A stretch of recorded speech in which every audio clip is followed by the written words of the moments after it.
الحمد لله الذي أرسل رسوله بالهدى ودين الحق ليظهره على الدين كله ولو كره المشركون الصلاة والسلام على سيدنا ونبينا وشفيع ذنوبنا وحبيب قلوبنا وطبيب نفوسنا ومولانا أبي القاسم محمد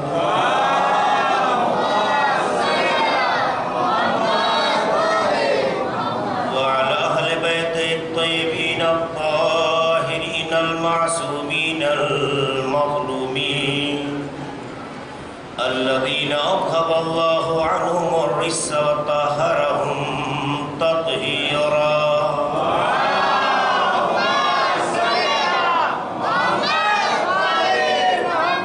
لعنة الله على أعدائهم وغاصبي حقوقهم ومنكري فضائلهم أجمعين من ليلنا هذا إلى قيام يوم الدين أما بعد فقد قال رسول الله صلى الله عليه وآله وسلم أكرموا العلماء فإنهم ورثة الأنبياء ومن أكرمهم فقد أكرم الله ورسوله صلى الله عليه وسلم.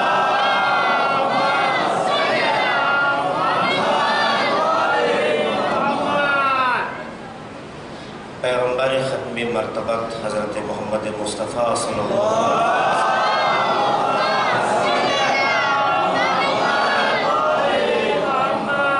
کے بیان کی روشنی میں کل اس حدیث کے مطالب اور کچھ پوائنٹس میں آپ کے سامنے گفتگو ہوئی، جس میں اہم بات جو آپ کے سامنے رکھی گئی وہ یہ ہے کہ پیغمبر کی زبان مبارک سے علماء کے بارے میں جو جملہ ہے ہمارے لیے وہ یہ کہ ہم علماء کا احترام کریں۔ احترام ایک عرفی جذبہ ہے، احترام کا تعلق تہذیب سے ہوتا ہے، کلچر سے ہوتا ہے، اس لیے عام طور سے کیفیت احترام کو عرف پہ ڈالا جاتا ہے، کیونکہ آپ اگر دنیا کا سروے کریں تو آپ دیکھیں گے کہ تہذیب و تمدن کے اعتبار سے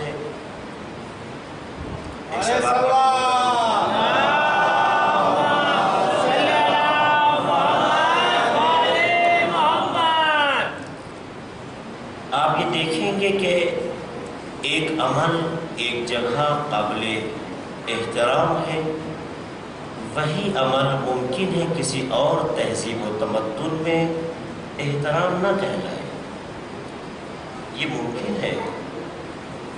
آپ چھوٹی چھوٹی وہ بکلیٹ جو راستے میں لوگ بیچتے ہیں، بسوں میں، کبھی کبھی ٹرینوں میں، آپ اس میں دنیا کے کلچر کو دیکھیے تو آپ دیکھیں گے کچھ جگہ کلچر یہ ہے کہ جب دوست دوست سے ملتا ہے تو گلے ملتا ہے، کچھ جگہ یہ ہے احترام، کچھ جگہ کلچر یہ ہے جب دوست دوست سے ملتا ہے تو ایک دوسرے کپڑے پھاڑتا ہے، یہ بھی ایک احترام ہے۔ کچھ ملکوں میں ایسا بھی کلچر اس میں لکھا جاتا ہے کہ جب دوست دوست سے ملتا ہے تو مل کے خوب روتا ہے، یہ بھی ایک احترام ہے۔ دنیا میں کچھ جگہ کلچر ایسا ہے کہ جب کوئی مہمان آتا ہے تو لوگ اس کا کھڑا ہو کے استقبال کرتے ہیں، یہ احترام ہے۔ کچھ جگہ کھڑے ہو کے استقبال کرنا توہین ہے، یہ بھی کلچر ہے۔ تو جو کلچر سے متعلق باتیں لکھی جاتی ہیں ضروری نہیں کہ ہر جگہ کلچر ایک ہو۔ سوال یہ ہے کہ کلچر بنا کس سے ہے؟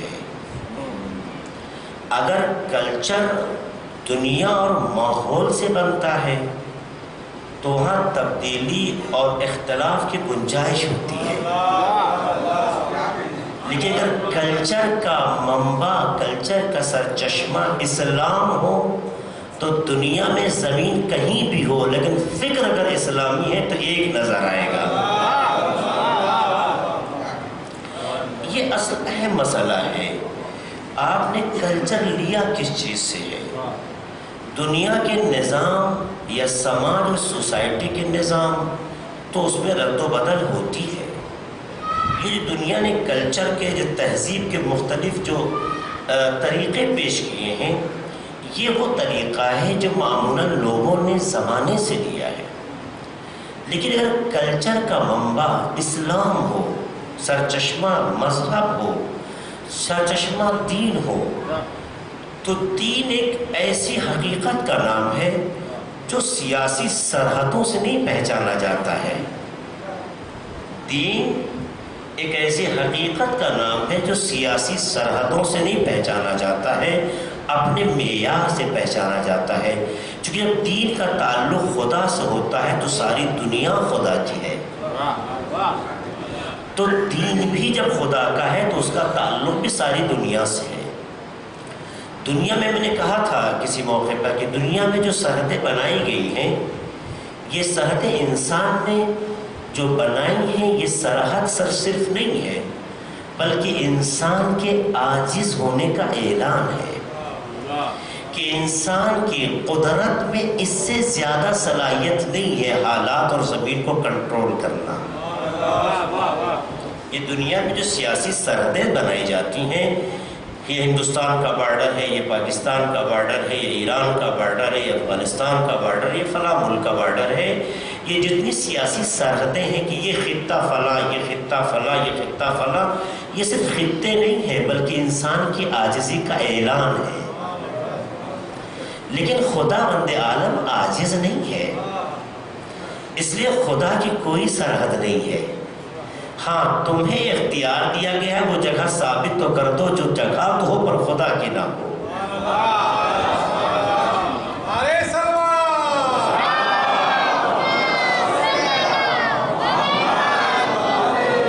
یعنی اس جگہ کو جگہ تو کہتے ہو مگر خدا کی نہ ہو، یہ تمہیں موقع دیا گیا ہے. اس کے بعد بھی دیکھیے دنیا میں جب سرحدیں بنائی جاتی ہیں تو دو ملکوں کی سرحدوں کے درمیان میں ایک فاصلہ رکھا جاتا ہے جس کو دونوں ملکوں کا حصہ نہیں مانا جاتا. ایک آزاد خطہ، ایک آزاد زمین مانا جاتا ہے.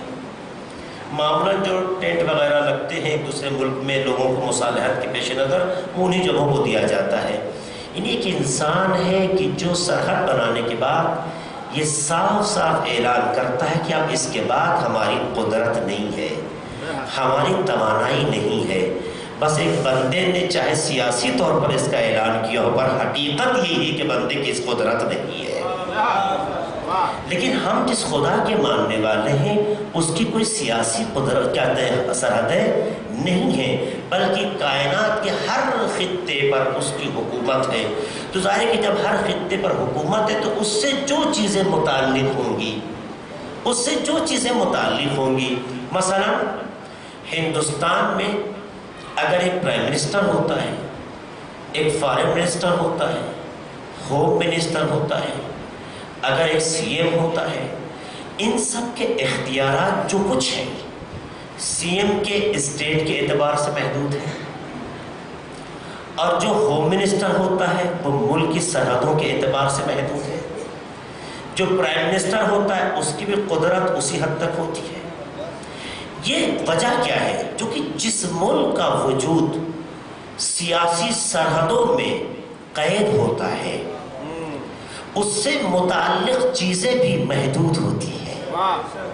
سنیے میں جو بات کہنا چاہتا ہوں بہت اہم ہے. جس ملک کی سرحدیں معین ہوتی ہیں اس ملک کے جتنے بھی ذمہ دار ہوتے ہیں، چونکہ ملک کی سرحدیں معین ہوتی ہیں، میرے موضوع کو ذہن میں رکھیے گا، ملک کی سرحدیں معین ہوتی ہیں تو ان کے اختیار بھی محدود اور معین ہوتے ہیں. اس کے بعد ان کا کوئی اختیار نہیں ہے. نہ بات رکھ سکتے ہیں، ان کا اختیار نہیں ہے. بات کہہ سکتے ہیں، کسی ملک میں جا کے بات رکھ سکتے ہیں منوا نہیں سکتے، اس بات کو نافذ نہیں کر سکتے۔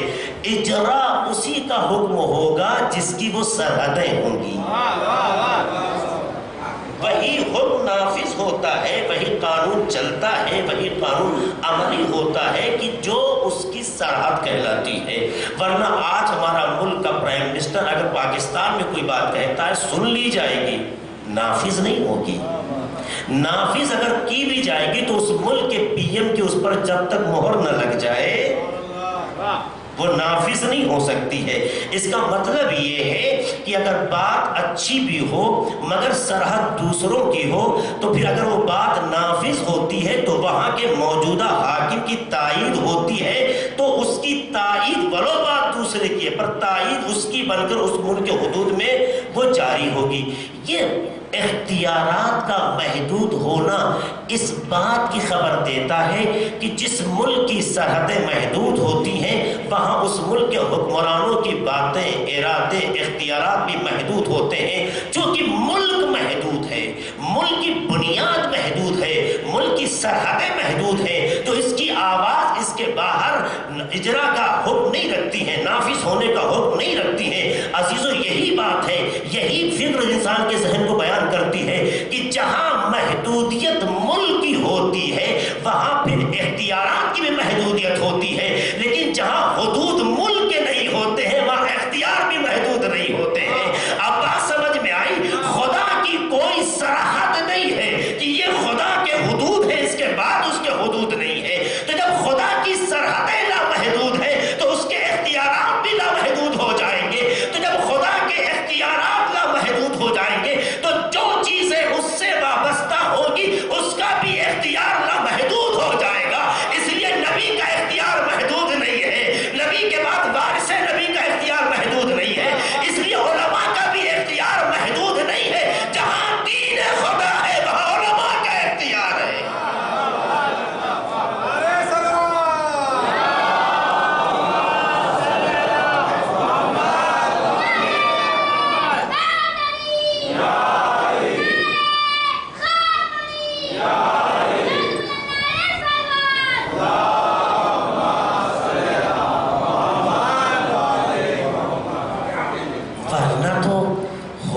چاہیے تھا ہر انسان، دیکھیے عملی چیز میں دیکھ رہا ہوں، آپ بھی محسوس کرتے ہیں، اللہ نے عقل دی ہے۔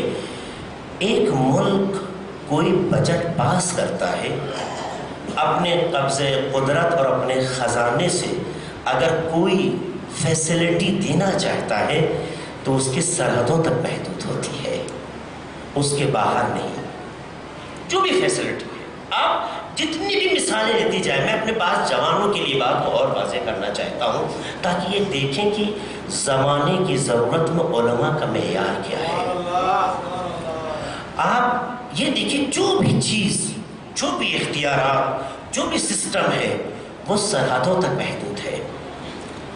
اگر ایک قانون کے تحت فیسلٹی دی جا رہی ہے، چاہے تعلیم کی ہو، چاہے رفاہ کی ہو، چاہے سبسڈی کی ہو، چاہے دوسرے مسائل کی ہو، جو ہمارے ملک کا قانون ہوگا وہ ہمارے ملک کی چوہدی میں اور اس کی سرحدوں کے اندر محدود ہوگا۔ یہ ملک اپنی کوئی فیسلٹی اپنے پڑوسی ملک کے حوالے نہیں کر سکتا، وہ ایکسیپٹ ہی نہیں کرے گا۔ اس کا مطلب یہ ہے کہ اس کا اختیار اس کے باہر نہیں ہے۔ خدا نے جب بارش کا ارادہ کیا تو ایسا نہیں صرف ہندوستان کو بارش دی، دنیا کے جس خطے کو پانی کی ضرورت تھی، ضرورت کا احساس پیدا ہوا، بارش آ گئی۔ وہ بارش دیتے وقت یہ نہیں دیکھتا یہ ہندوستان ہے، یہ پاکستان ہے، یہ ایران ہے، یہ فلاں ہے۔ کیوں؟ اس لیے کہ جس کا اختیار کائنات پر ہوتا ہے وہ کائنات کی ضرورتیں دیکھتا ہے، اس کی سیاسی سرحدیں نہیں دیکھتا۔ اس لیے بارش بھی جب کرتا ہے تو خطوں کو نہیں دیکھتا۔ ورنہ اگر ہم بھی کسی کو نہر کے ذریعے بھی پانی دیتے ہیں، جو کسان لوگ ہیں میری بات سمجھیں گے، نہر کے ذریعے بھی دیتے ہیں تو ہر کسی کو پانی یوں ہی نہیں دیتے، اس کی بھی اپنی شرط و شرائط ہیں۔ اور کتنے لوگ ہیں جو نہر کا پانی لینے میں ایک دوسرے کا خون بہا دیتے ہیں۔ محدودیت کی عاجزی انسان کو اتنا عاجز بنا دیتی ہے کہ جو اس نے اختیارات اس نے دیے تھے اس میں بھی وہ مختار نہیں دکھائی دیتا ہے، اس میں بھی وہ مختار نہیں دکھائی دیتا ہے۔ اس لیے خدا نے اپنے اختیارات کو نااہلوں کے حوالے نہیں کیا۔ خدا چونکہ ہر چیز سے غنی ہے، ہر چیز سے آزاد ہے، کسی چیز کا محتاج نہیں ہے، لیکن اس کی حکمت یہ ہے کہ جو کچھ اس کے پاس حکمتیں ہیں وہ اس کے بندے سے دور نہ رہ جائیں، لہذا چاہتا ہے کہ وہ تمام کمالات اس تک جائیں۔ ایک جملہ میں کہہ دوں، جو خدا آپ کو امیر بنا سکتا ہے، آپ کو دولت دے سکتا ہے، کیا اس فقیر کو دولت نہیں دے سکتا؟ آپ مجھے بتائیے، دقت کیجیے گا، میری باتیں بہت تھوڑا سا گہرائی کا پہلو رکھتی ہیں، میں بہت زیادہ اگر اوپن کروں باتوں کو تو زیادہ وقت لینا پڑ جائے گا، میں کم وقت میں کچھ باتیں آپ کے حوالے کرنا چاہتا ہوں۔ آپ سنیے گا کہ جو خدا اس کائنات میں ہمارے ہندوستان میں ایک امبانی پیدا کر سکتا ہے، وہ کیا دوسروں کو امبانی نہیں بنا سکتا؟ کیا وہ دینے کے بعد خدا نخواستہ غریب ہو گیا ہے کہ اب دے گا تو اس کے خزانے میں بچے گا نہیں، یا دینے میں بخل کرتا ہے، ایسا کچھ ہے؟ تو خدا تو کنجوس نہیں ہے، خدا کنجوس نہیں ہے۔ تو جو خدا انسانوں کے درمیان کچھ افراد کو مالدار اور غنی اور دولت والا بنا سکتا ہے، وہ کیا دوسروں کو فقیر رکھ کے خوش ہوتا ہے؟ کیا اسے مالدار نہیں بنا سکتا؟ کیا اسے مالدار بنانے میں نعوذ باللہ وہ عاجز ہے؟ کیا اسے دولت دینے میں اسے بخل کا احساس ہوتا ہے یا اس کی دولت کے کم ہونے کا؟ اس کا تو نظام یہ ہے، سسٹم یہ ہے کہ اس کے قبضے اختیار سے جتنی چیزیں نکلتی جاتی ہیں اس سے پہلے جو ہے وہ چیزیں تیار ہوتی ہیں مکمل ہونے کے لیے، سسٹم ہی ہے۔ تو جہاں پر چیزیں کم نہیں ہوتی ہیں تو کیا اسے وہ امیر نہیں بنا سکتا؟ میرے جوانوں سوچنا اس بات کو جا کے، آج پھر تمہیں موقع دیتا ہوں، پھر تم اس بات کو جا کے سوچنا کہ تمہارا خدا تمہارے لیے کیسا ہے۔ وہ کیا تمام بندوں کو امیر نہیں بنا سکتا؟ کیا کسی کو غریب دیکھنا اور کسی کو امیر بنانا اسے اچھا لگتا ہے؟ نہیں، وہ چاہتا تو اپنے قبضے قدرت سے، اپنے اختیار سے دنیا میں کسی کو غریب نہ رکھتا، لیکن خدا چاہتا یہ ہے کہ جس طرح ایک باپ یہ پسند کرتا ہے کہ اس کی خوبیاں اس کی اولاد میں آ جائیں، جس طرح ایک باپ کی خواہش ہوتی ہے کہ اس کی اچھائیاں اور خوبیاں اس کے بچے میں آ جائیں، اس طرح خالق میں جذبہ ہے کہ اس کی خوبیاں اس کے مخلوق میں آ جائیں۔ وہ دیکھنا چاہتا ہے کہ میرا بندہ ثروت اور دولت کو پانے کے بعد جس کا وہ اہل نہیں تھا، ہم نے اسے امیر بنایا ہے، ہم نے اسے دولت دی ہے، وہ دیکھنا چاہتا ہے کیا الہی قدرت کا جذبہ اس بندے میں آیا بھی ہے یا نہیں ہے۔ وہ دوسروں کو غریب نہیں رکھنا چاہتا ہے، امیروں میں الہی قدرت کی جلوہ نمائی کرنا چاہتا ہے۔ سلام پڑھنے محمد والے محمد۔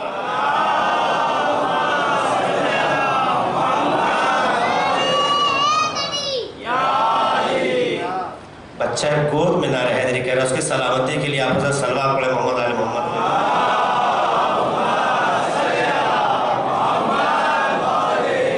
ایک لمحے فکریہ ہے، سوچئے گا اس بات کو، کیا خدا کو اچھا لگتا ہے کہ فلاں فقیر رہے، فلاں غریب رہے اور فلاں چار لوگ وہی امیر ہیں؟ نہیں، وہ امیر بنا کے دنیا کے افراد میں یہ دیکھنا چاہتا ہے کہ اپنے خالق کے اعتبار پر کھرا بھی ہے یا نہیں، اس میں بھی وہ کمال پیدا ہو رہا ہے یا نہیں جو اس کے خالق کا ہے۔ وہ یہی دیکھنا چاہتا ہے، چونکہ اپنے مخلوق کے ذریعے پہچانا جا رہا ہے تو عزیزو دیکھنا چاہتا ہے اس میں یہ خوبی آئی کہ نہیں آئی ہے۔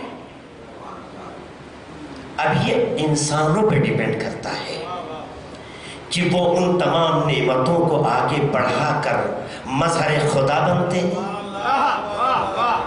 ان نعمتوں کو آگے بڑھا کر مظہر خدا بنتے، چونکہ چیزیں کمی محکم وہاں ہوتی ہیں، چیزیں کم وہاں ہوتی ہیں جہاں رابطہ مرکز سے ٹوٹ جائے، لیکن جہاں رابطہ مرکز سے باقی ہو چیزیں کم نہیں ہوتی ہیں۔ اب سمجھ میں آیا اہل بیت جو کچھ ہوتا تھا کیوں لٹا دیتے تھے؟ چونکہ مرکز سے رابطہ تھا تو انہیں دینے سے پہلے یقین تھا کہ دینے والا باقی ہے۔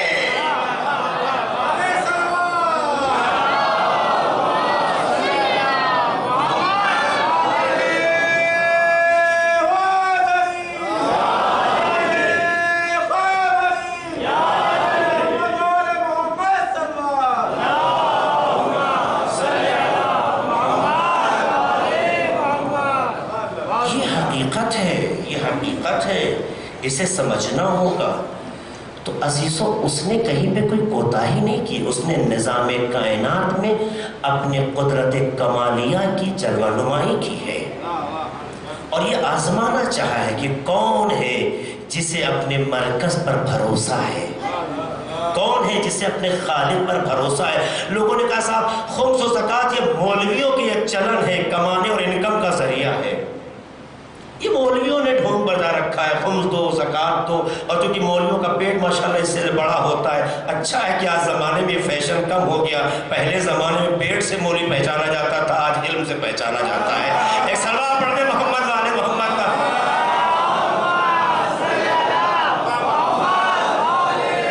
کسی کی توہین نہ ہو خدا نخواستہ، یہ میں ظاہری شکل کو جو پہلے زمانے میں ہم نے بچپن میں بھی دیکھا ہے کہ جو ماشاءاللہ مولوی کا تصور جتنا بڑا پیٹ ہو اتنا بڑا مولوی سمجھا جاتا تھا، ایک عرفی تصور، یہ کوئی وہ اصولی بات نہیں کہہ رہا ہوں۔ خدا نخواستہ کسی کی بھی شخصیت کو مجروح کبھی نہیں کیا جا سکتا ہے، جس نے خدا کے لیے کام کیا ہے جس شکل میں ہو قابل احترام ہے۔ میں ایک بات کہہ رہا جو عرف میں، جو کلچر میں ایک ذہن، ایک کانسیپٹ رہا ہے، اسے میں لفظوں میں بیان کر رہا ہوں، حقیقت کو نہیں بیان کر رہا ہوں، ذہنی تصور کو میں لفظوں میں پیش کر رہا ہوں کہ لوگوں نے ایسا سوچا اور اس طرح سوچتے رہے۔ لوگوں نے سوچا کہ خمس و زکوٰۃ مولویوں نے اپنے لیے ایک سلیقہ بنا لیا ہے اور ان کے پیٹ تو اسی سے پلتے ہیں، اس لیے جس غریب مولوی نے محنت کر کے اگر کچھ اپنا بنا بھی لیا تو اس کا گھر یا خمس کا سمجھا جاتا رہا یا زکوٰۃ کا۔ یہ سب نسبتیں رہی ہیں لوگوں کے درمیان۔ کتنے لوگ ہیں جو اس غلط فہمی کی بنیاد پہ گنہگار ہو گئے۔ حقیقت کا نہ آپ کو علم ہے نہ مجھے۔ آپ اپنے عقل کا، اپنے ذہن کا استعمال وہاں کریں جس سے خدا خوش ہو۔ اپنے عقل کا، اپنے ذہن کا وہاں استعمال کریں جہاں خدا خوش ہو۔ کہیں ایسا نہ ہو کہ آپ اپنے پسند سے الفاظ تو بول جائیں مگر حقیقت سے عاری ہو، تو پتہ چلا کہ اس کے ثواب میں تو اضافہ، اس کے گناہ آپ کے ثواب کا حصہ بن گئے، ارے آپ کے نام اعمال کا حصہ بن گئے۔ روایت میں کیا ہے، جب کوئی کسی پر غلط نسبت دیتا ہے اور وہ نسبت سامنے والے میں نہیں پائی جاتی ہے تو آپ کی اچھائی اس کے عمل میں ٹرانسفر اور اس کی کچھ برائیاں آپ کے نام اعمال میں ٹرانسفر۔ کیوں ہم ایسا گناہ مول لیتے ہیں؟ گناہ بے لذت اسی کو کہتے ہیں، بولتے ہیں نا کلچر میں گناہ بے لذت۔ ایسا گناہ کیوں کرو جس میں کوئی لذت نہ ہو؟ کتنے ایسے لوگ ہیں جو ایک دوسرے کے بارے میں غلط فہمیوں کا اظہار کر کے گنہگار بن جاتے ہیں، کتنے لوگ ہیں ایسے۔ آپ وہ کہیں جس سے خدا راضی ہو، وہ کریں جس سے خدا راضی ہو۔ اگر دنیا کی رضایت کے پیچھے لگ گئے تو دنیا کا اعتبار ہی کتنا ہے؟ غیر معتبر سے اگر اعتبار لیں گے تو اعتبار ہی کیا ہوگا؟ آؤ اعتبار کو اتنا وزنی کرو کہ جہاں سے چلا ہے اس کا وقار رہ جائے۔ تو عزیزو اعتبار لینا ہے تو خدا سے حاصل کرو۔ تو یہ دیکھیے دنیا میں کیا ہو رہا ہے، لوگ کیا کر رہے ہیں۔ تو یہ خمس و زکوٰۃ کو جو خدا نے حکم دیا یہ یوں ہی نہیں دیا ہے، یہ ہم انسانوں کے مزاج سے آشنائی تھی، اسے پتا تھا کہ اختیار رکھتے ہوئے جلدی سے جیب سے کچھ نکلے گا نہیں، اختیار رکھتے ہوئے بھی اس کے جیب سے جلدی نکلے گا نہیں، تو اس نے جیب سے نکالنے کا ذریعہ بھی بتا دیا۔ یہ خدا خمس نہیں دلوا رہا ہے، یہ خدا زکوٰۃ نہیں دلوا رہا ہے، بلکہ آپ میں قدرت الہی کا مظاہرہ کروانا چاہتا ہے کہ جو دولت ہم نے تمہیں دی ہے تم اس کے مالک بن گئے ہو، یا امانت سمجھ کے امین کے معیار پہ خرچ کرنا چاہتے ہیں۔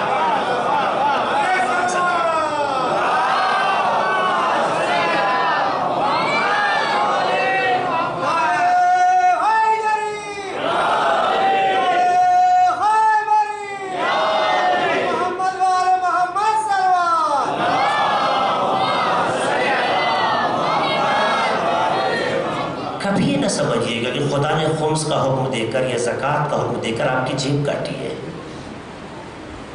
ہم جبکہ اہل نہ تھے، جس نے ہمیں دولت بغیر مانگے دی ہو۔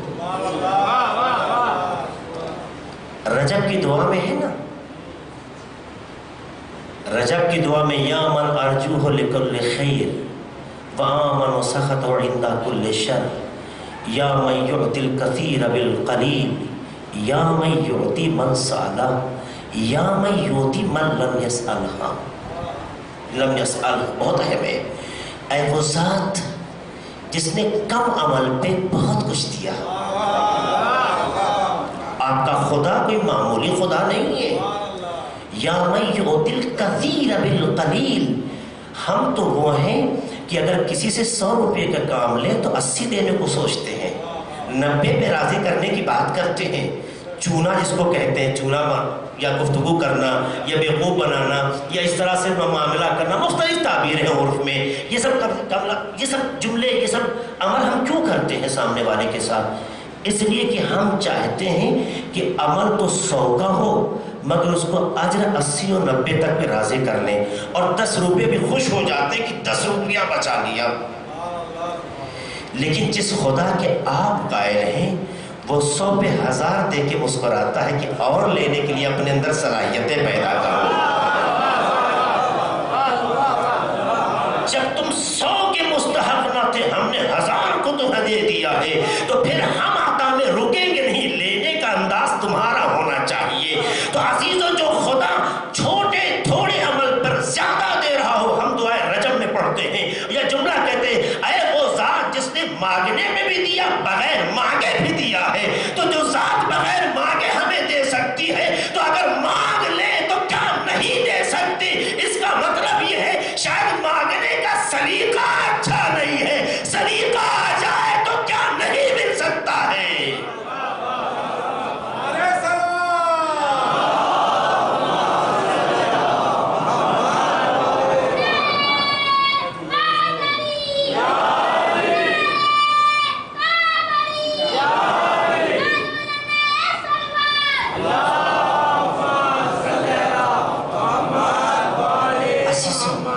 ہم راستہ بھول گئے ہیں۔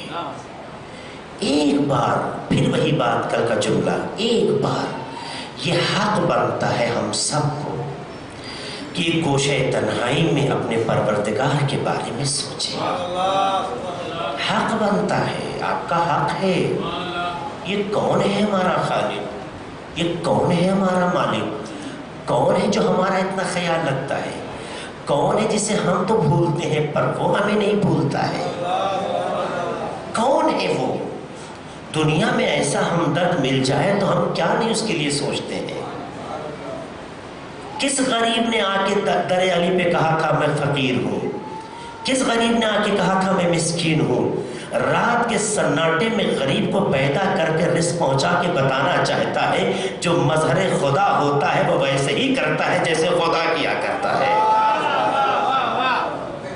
یہ علی نہیں کر رہے ہیں، یہ مظہر خدا ہے جو خدا کے عمل کو بیان کر رہا ہے کہ پہچانو جس کی مخلوق کا جذبہ یہ ہے کہ رات کا سناٹا اختیار کرے تاکہ تمہیں احساس شرمندگی نہ ہو سکے، تمہیں احساس غربت نہ ہو سکے، تمہیں احساس فقر نہ ہو سکے۔ جو ذلیل کیے بغیر امیر بناتے اسے علی کہتے ہیں۔ تو جب بندے کا یہ کردار ہو تو خدا کا کمال کیسا؟ سلام پڑھتے محمد والے محمد۔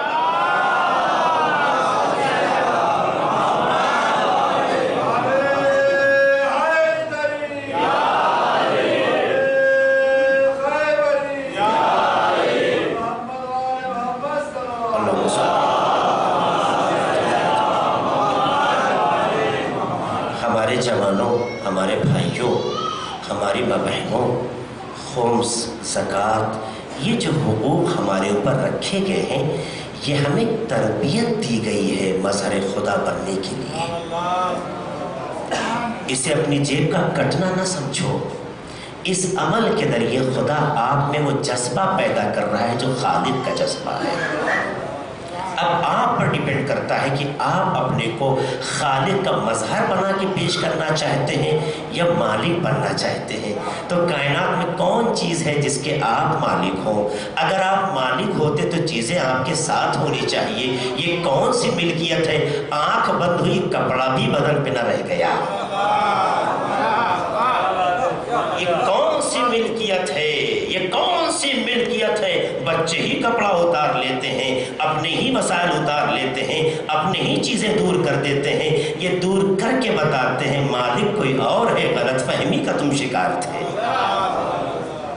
تو اللہ جس کی قدرت کائنات پر ہوتی ہے، وہ اپنے قدرت کے مظاہرے میں حالات، سیاست، ماحول یہ تو توجہ نہیں دیتا ہے، بلکہ یہ دیکھتا ہے ضرورتیں کہاں ہیں۔ جہاں ضرورت ہے وہاں اس کے کمالات کا مظاہرہ ہے۔ لہٰذا بارش کی ضرورت ہندوستان کو ہے تو ہندوستان میں پانی، فلاں ملک کو تو فلاں ملک کو پانی، فلاں خطے کو تو فلاں خطے کو پانی، فلاں جگہ سبزہ جات ہے تو وہاں پانی۔ جہاں صحرا ہے پانی کم ہوتا ہے، لیکن جہاں سبزہ جات ہوتے ہیں وہاں پانی آتا ہے۔ یہ سسٹم کر کے بتایا، اپنے اندر حیات کا معیار پیدا تو کرو، پانی ہم بھیجیں گے۔ پتا چلا بارش وہاں ہوتی ہے جہاں حیات کی گنجائشیں باقی ہو، جہاں حیات مردگی میں تبدیل ہو جائے پانی نہیں آتا۔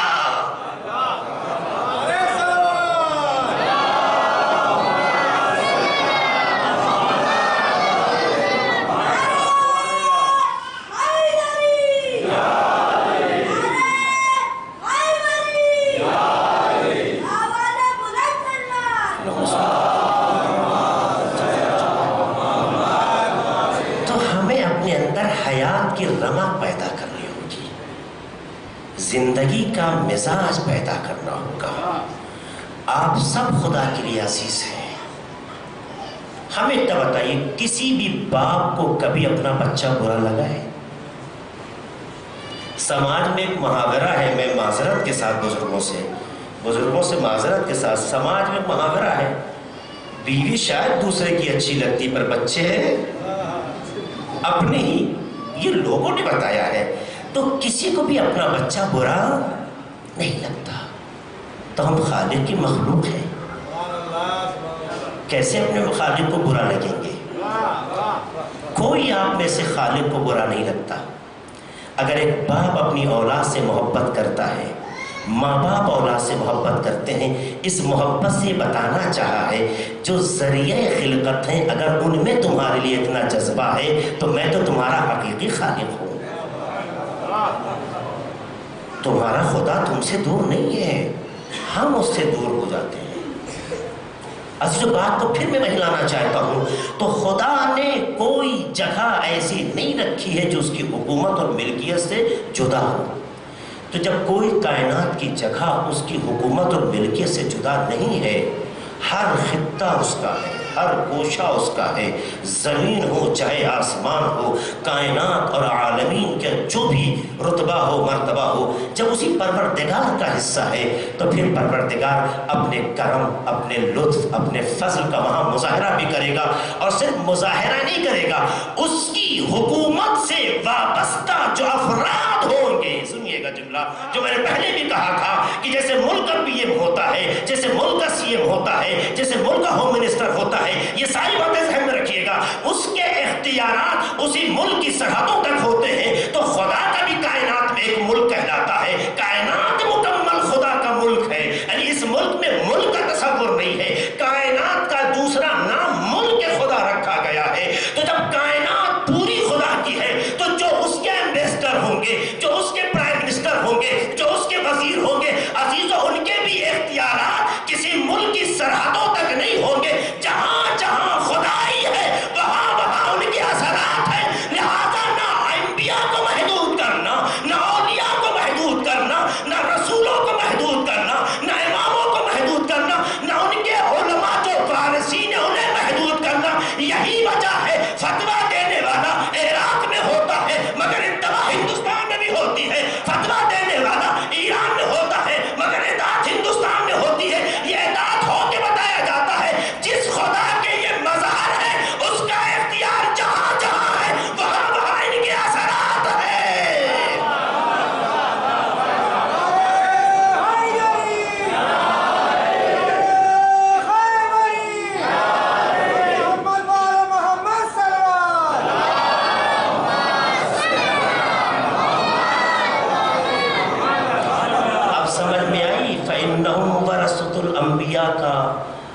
وہ پہلو سمجھ میں آیا آپ کے؟ انبیاء کی یہ وارث ہیں، وراثت علم، وراثت تہذیب، وراثت کردار، وراثت معرفت، وراثت اخلاق، وراثت دلسوزی، وراثت نجات۔ نجات کسی کو وہی دیتا ہے جس کی خود کشتی ساحل کی طرف ہو۔ جو مجدار میں گرفتار ہو جاتا ہے، جس کی خود کی نجات کا بھروسہ نہ ہو، وہ دوسرے کو نجات کیا دے گا؟ وارث انبیاء کہہ کے بتایا نجات چاہیے تمہیں۔ انبیاء نے نجات کب دی تھی؟ جب لوگ انبیاء سے وابستہ ہوئے تھے، جب نوح کی کشتی پہ سوار ہوئے تو ساحل نجات ملا۔ ساحل نجات کب ملا؟ جب نوح کی کشتی پہ سوار ہوئے۔ یہ بھی انبیاء کے وارث ہیں، جڑ کے تو دیکھو، جڑ کے تو دیکھو۔ جب لوگ علماء سے جڑتے گئے تو نجات پاتے گئے، اور اگر ایسا نہ ہوتا تو جس عراق میں امریکہ نے سیاست ایسی کی تھی کہ امریکہ میں لوگوں کے خون بہ رہے ہوتے، آج بھی گردنیں کٹ رہی ہوتی، لیکن بتاؤ کائنات میں جہاں بھی امریکہ نے قدم رکھے ہیں، کس ملک سے امریکہ باہر نکلا ہے؟ آپ بتائیے آسانی سے کہاں باہر نکلا ہے؟ مگر عراق کی سرحدوں میں آنے کے بعد جو اتنے لمبے خیال بنا کے آیا تھا، لوگوں نے علماء سے جڑ کر اپنے احساس ذمہ داری کا مظاہرہ کیا تو نتیجے میں امریکہ کو عراق چھوڑنا پڑ گیا۔ آج عراق سے امریکہ نہیں گیا، زندگیاں لوگوں کو واپس مل گئی۔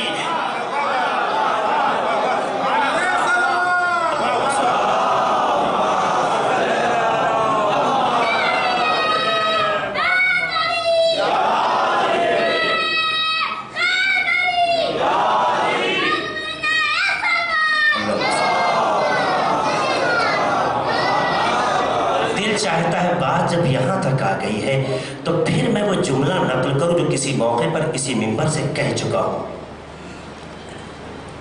جب عراق میں ایسا ماحول بنایا گیا، علماء کی طاقت کو دیکھیے آپ، جب ایسا ماحول بنایا گیا عراق میں کہ سنی شیعہ فساد ہو جائے، دشمنوں نے ہمیشہ فرزندان توحید کو لڑا کے حکومت کی ہے۔ ہوشیار رہے، جس طرح اگر کسی کے گھر پہ حکومت پانی ہے تو گھر کے سدس کو آپس میں لڑا دو، آٹومیٹک گھر کا ویدی لنکٹ ہے، آسانی سے۔ لوگ ہم پر حاکم کیوں بن جاتے ہیں؟ اس لیے کہ ہم آپس میں ایک دوسرے پہ بھروسہ چھوڑ دیتے ہیں۔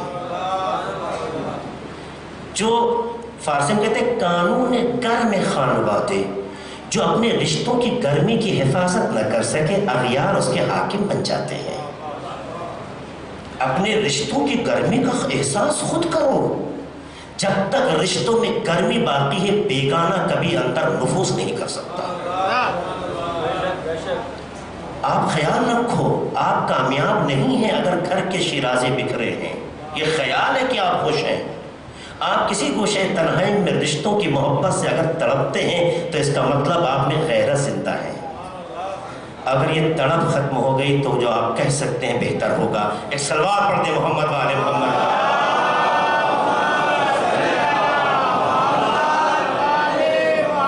بہت چاہا کہ سنی شیعہ خراب کر دیں۔ جب یہ ماحول دیکھا اور یہاں تک کہ ان کے جذبات نہیں بھڑکے، سارے وہ کام اگر ہندوستان ہوتا تو اب تک آگ لگ چکی ہوتی۔ چھوٹے چھوٹے مسئلے پہ ہندوستان میں کیا نہیں ہو جاتا ہے، لکھنؤ تاریخ گواہ ہے۔ یہاں تو یہ ہے کہ کوا کان لے گیا تو لوگ کان نہیں دیکھتے، کوے پیچھے بھاگتے ہیں۔ تو یہاں تو کام کرنا بڑا آسان ہے۔ لیکن عراق میں کیا ہوا؟ ایک عالم، اثر دیکھیے، ماحول بنایا کہ سنی شیعہ حالات بن جائیں۔ شہر کے صدر پہ حملہ ہوا، بات کو خلاصہ کر دوں، شہر کے صدر پہ حملہ ہوا، اور شہر کے صدر پہ حملہ ہونے کے بعد ماحول ایسا جذباتی بنا دیا گیا کہ اب شیعوں کے برداشت سے باہر ہو جائے، اور ہر شیعہ دست شمشیر یا اسلحہ لے کر آگے آ جائے، میدان میں آ جائے، اور پھر مسلمانوں سے ٹکرا جائے حزب باس کے بہانے. ٹھیک جیسی ماحول میں یہ تناؤ امریکہ نے پیدا کیا، اور بالکل جیسے ایک لوہار ایک لوہے کو اتنا گرم کر دیتا ہے کہ بس اب ضرب مارے اور اپنے مزاج پہ اسے ڈھال لے. لوہا انہوں نے گرم کیا، آگ انہوں نے لگائی. دیکھیے گا، لوہا انہوں نے گرم کیا، آگ انہوں نے لگائی، ماحول انہوں نے بنایا، مگر قالب کسی اور نے تیار کر لیا.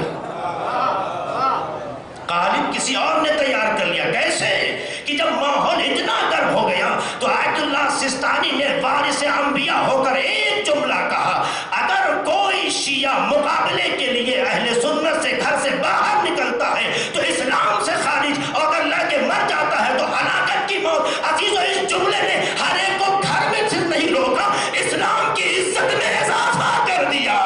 جو لوہا انہوں نے گرم کیا تھا محبت میں تبدیل ہے بیت کے وارث نے کر کے بتایا کہ جب ایک عالم اس طرح سے ملک کو بچاتا ہے تو جب اس کا آقا آئے گا کائنات کو کس طرح بچائے گا. سلام پڑھتے محمد والے محمد.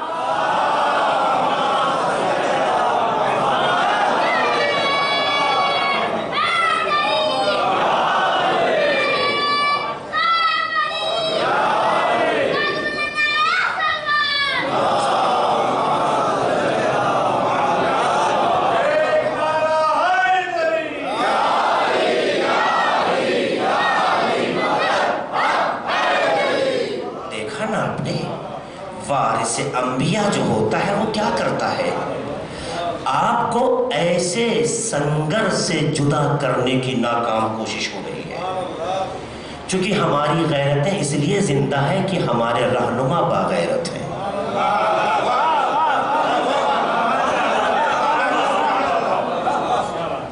جو دنیا کو آپ سے کیا خطرہ ہے؟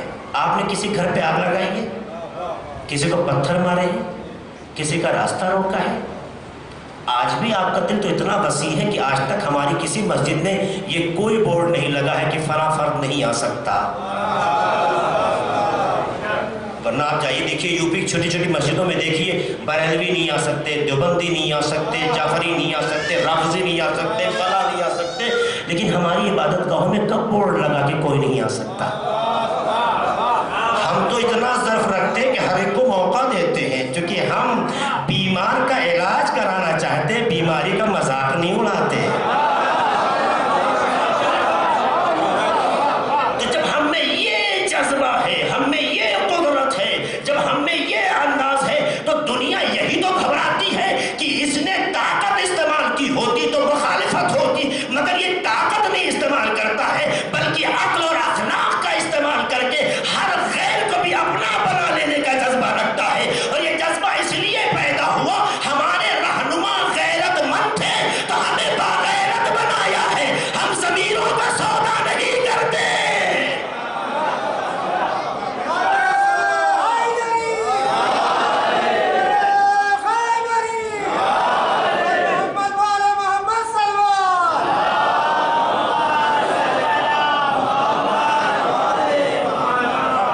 کلپ تو آپ نے دیکھی ہوگی واٹس ایپ پہ جو عقیل الغروی کی ہے. جناب عقیل الغروی صاحب ایک جگہ اپنی تقریر میں کیا کہتے ہیں؟ امریکہ کا فوجی کمانڈر 15-16 مہینے سے آیت اللہ سستانی سے ملنا چاہ رہا ہے.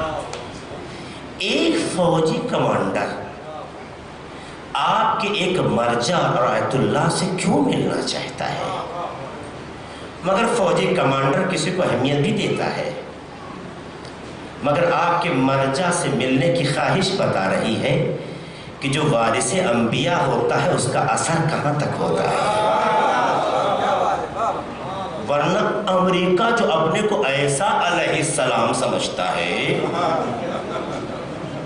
کہ دنیا میں کوئی اور انسان ہی نہیں ہے اس کے سامنے جو اپنے زوم میں اتنا دھوکہ کھایا ہوا ہے، تو وہ کہاں کسی کو موقع دے رہا ہے؟ وہ تو انسان کو انسان نہیں سمجھتے. یہ آیت اللہ سستانی کے پیچھے کیوں دوڑ رہے ہو 16 مہینے سے؟ ٹائم مل جائے. ہر دفعہ ان کا حافظ کہتا ہے میرے پاس وقت نہیں ہے. کیوں؟ اور جب اس نے 15-16 صفحے کا ایک لیٹر لکھا عراق کے مسائل پر، کسے لکھا؟ قانون تو یہ کہتا ہے کہ فوجی کمانڈر ہے تو فوجی مسائل سیاست و حکومت کے اعتبار سے حل ہونے چاہیے، جو اس کے مقابل کا کمانڈر ہو اس سے گفتگو ہونی چاہیے. بھئی ہمیشہ ہم عہدے سے بات ہوتی ہے، یا عہدہ مساوی ہو یا سامنے والا ہم سے بڑا ہو، تبھی تو بات ہوتی ہے. یہ وہ بات نہیں جسے آپ جانتے نہ ہو، آپ سمجھ رہے ہیں. مگر اتنی کوشش کرنے کے بعد بھی ادھر سے فوراً جواب آتا ہے، وقت نہیں ہے، وقت مانگ رہا ہے. جب اس نے نامہ لکھا 16 صفحے کا تو کیا لکھا؟ 3 جملے لکھے. یہ عقیل غریبی صاحب جو کلپ میں کہہ رہے ہیں سنیے گا، اور یہ صحیح بھی ہے. 3 جملے لکھے. آپ کا تعلق امریکہ سے ہے، میں اصالتاً ایرانی ہوں، عراق کے مسائل عراقیوں کے حوالے کر دیے جائے. بس صاحب،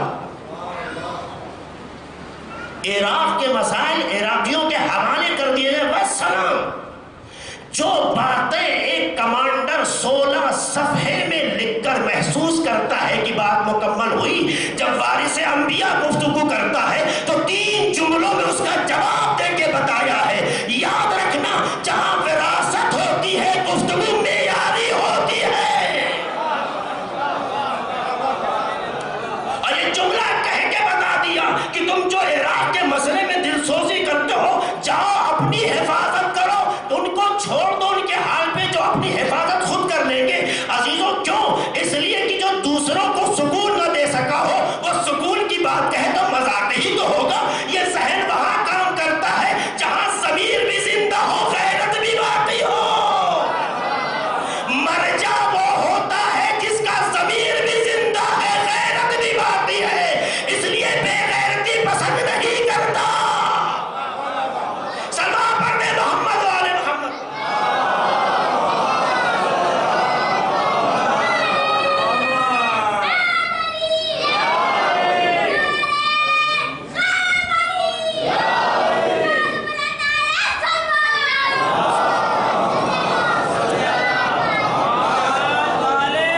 ضرورت ہے تو ہمیں کام آنا ہے، ضرورت ہے تو ہمیں ساتھ دینا ہے. ہماری ہمراہی دوسرے کے ساتھ دل و جان کے ساتھ ہے. یہی تو کربلا نے بھی ہمیں سکھایا ہے. ہماری ہمراہی دل و جان کے ساتھ ہوتی ہے. ہم دکھاوے کے لیے کام نہیں کرتے. چونکہ ہمارے دل میں جذبہ ہوتا ہے تو دنیا بھی قدر کرتی ہے، خدا بھی قدر کرتا ہے. کربلا والے صرف آپ کے محبوب نہیں ہیں، ہر قدرداں کے محبوب ہیں، ہر ضمیر کے محبوب ہیں، ہر شریف کے محبوب ہیں. کیوں؟ کربلا نے شرافت سکھائی ہے، انسانیت سکھائی ہے. اپنے لیے کچھ نہیں کیا ہے، آپ اور آپ کے فیوچر کے لیے کربلا نے سب کیا ہے. آپ کے فیوچر نے.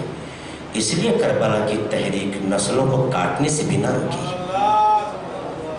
اس لیے کربلا کی تحریک اپنی آغوش کے بچوں کو مارنے سے بھی نہ رکی.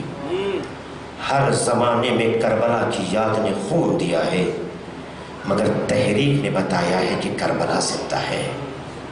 یہ چہلو مار رہا ہے، دنیا محو حیرت ہے. کیا حسینیوں نے دعوت دی تھی؟ امام حسین نے نامہ لکھا ہے؟ کسی نے خط سے بلایا ہے؟ ہر دل ہے جو امام دل کی طرف کھینچ رہا ہے. یہ اجتماع بتاتا ہے کہ کربلا نے ہمارے اور ہمارے مستقبل کے لیے کام کیا. تو ہر کوئی کربلا سے جوڑ رہا ہے، ہر کوئی کربلا کے درد کو سننا چاہتا ہے. کربلا کا درد ہی ایسا ہے، کربلا کی تڑپ ہی ایسی ہے، کربلا کی چبھن ہی ایسی ہے، کربلا کی مصیبت ایسی ہے. کیا کیا جائے؟ انسانیت کے جذبے پہ جب کسی کا درد سنتا ہے تو دل بھر آتا ہے، بھر آتا ہے. مصیبت مذہب نہیں دیکھتی، یہ انسانی جذبے سے ٹچ ہوتی ہے. لہذا جہاں بھی مصیبت کی داستان آپ سنتے ہیں آپ کا دل پسیج جاتا ہے. یہ کربلا والوں کی مصیبت تو عجیب ہے کہ مصیبت ڈھانے والوں کا دل کہیں پسیجا نہیں، کہیں ان کا دل ان کے لیے بھرا نہیں. ہر لمحے پہ ہر کوئی انہیں تڑپانے کے لیے ایک دوسرے سے سبقت لے رہا ہو، جیسے ہر قدم پہ کربلا والوں کو خون کے آنسو رلایا جا رہا ہے. کل ذکر کیا تھا نا، ایک جوان بھی کربلا کے مسافروں میں شامل ہے جو اسیری کے راستوں کو طے کر رہا ہے، جنہیں امام سجاد علیہ السلام کہتے ہیں. خدایا جوان کسی بھی قوم ملت کا ہو، گھر کی مصیبتوں کو دیکھ کے برداشت نہیں کر پاتا، گھر کی چبھن کو دیکھ کر برداشت نہیں کر پاتا ہے، اور گھر کی ناموس اور گھر کی عورتوں کی بے حرمتی کا احساس عزیزوں اس سے جینے کا یا حق چھین لیتی ہے یا پھر سامنے والے کو جینے کا حق نہیں دیتا.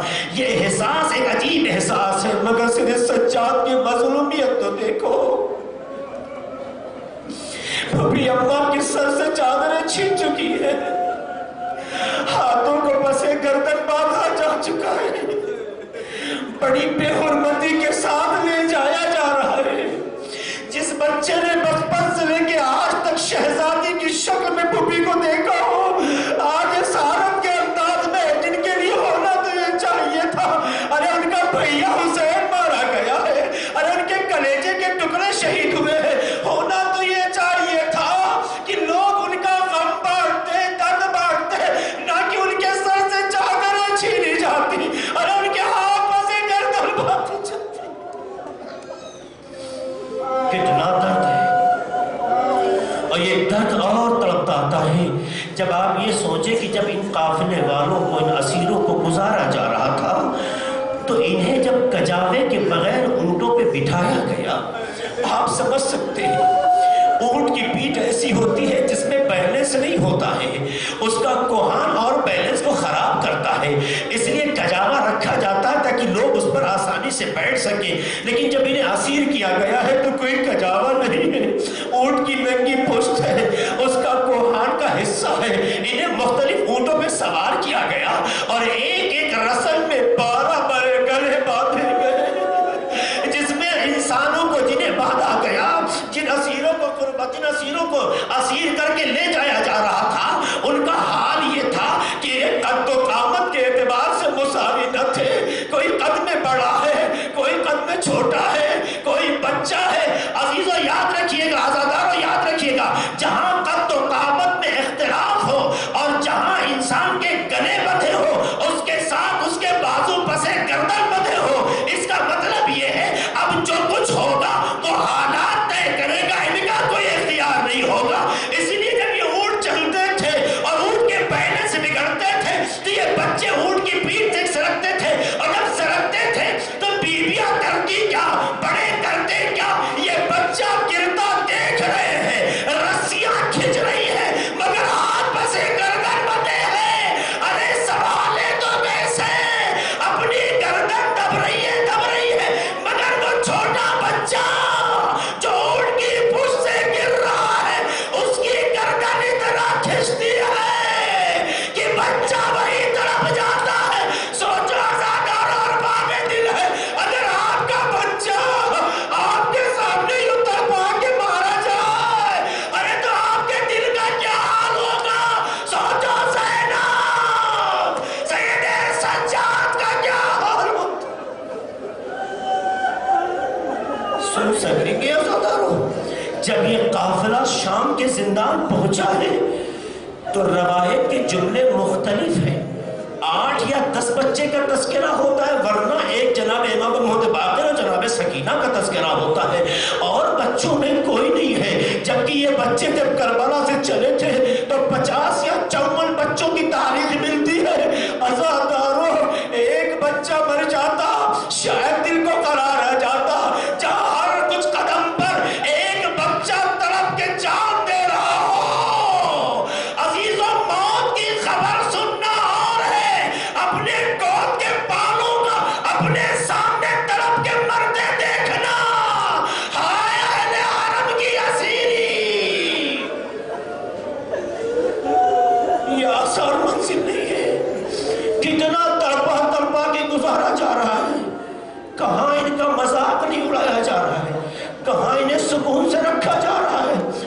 عزیزو ایسا مذاق، ایسی تکلیف، ایسی اذیتیں کہ کائنات میں کسی بھی انسان نے سوچا بھی نہ ہو۔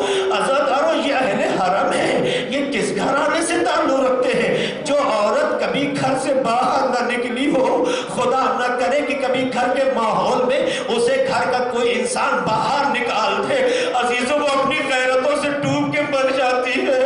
یہ ایک عام عورت ہوتی ہے، سوچو وہ زینب ہے، وہ دختر زہرا ہے، وہ ام کلثوم ہے، دختر علی ہے، یہ تربیت شدہ رسول ہے، یہ تربیت شدہ علی مرتضیٰ ہے۔ ارے یہ شہزادیاں اتنی قربانی کربلا میں دینے کے بعد جب انہیں اس انداز سے اسیر کیا گیا ہوگا تو کتنی چبھن ہوئی ہوگی۔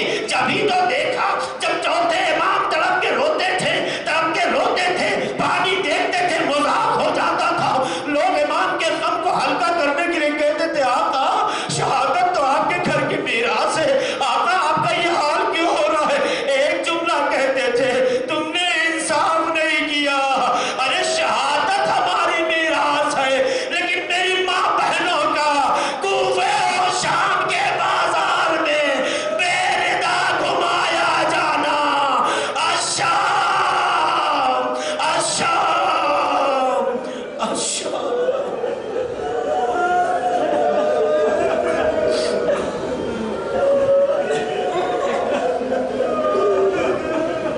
اِنَّا لِلَّهِ وَإِنَّا إِلَيْهِ رَاجِعُونَ۔ سَيَعْلَمُ الَّذِينَ ظَلَمُوا أَيَّ مُنقَلَبٍ يَنقَلِبُونَ۔ خدایا ہمارے اس مختصر عمل قبول فرما، خدایا ہمارے گناہوں کو بخش دے۔ خدایا تجھے واسطہ محمد علی محمد کا ان آنسوؤں کا، جو بیمار ہیں جس بھی بیماری سے دوچار ہیں انہیں شفاء کامل و عاجل عطا فرما۔ خدا جو بیماری کی وجہ سے اس سال تیرے حسین کی عزاداری کا حصہ نہیں بن سکے، خدا نے شفا عطا کر کے وہ جلدی سے فرش عذاب پہ آئے۔ خدایا ہمارے بزرگوں کا سایہ ہمارے سروں پہ قائم رکھ، جو گزر گئے نہ جا رحمت و مغفرت میں جگہ عطا فرما۔ خدایا ہم سب کو دین کے راستے پہ جینے اور مرنے کی توفیق عطا فرما۔ خدایا ہمارے وطن عزیز ہندوستان میں امن و امان قائم کر۔ خدایا پرچم جمہوریہ اسلامی ایران کو سربلندی عطا فرما۔ ہمارے تمام علماء کرام بالخصوص مراجع اعظام کی حفاظت فرما۔ خدایا ہمارے زمانہ کے ظہور میں تعجیل فرما، ہم سب کو ان کے اعوان و انصار میں شمار فرما۔ آخر میں آپ حضرات سے التماس ہے کہ تمام مومنین و مومنات کے لیے ایک بار سورہ حمد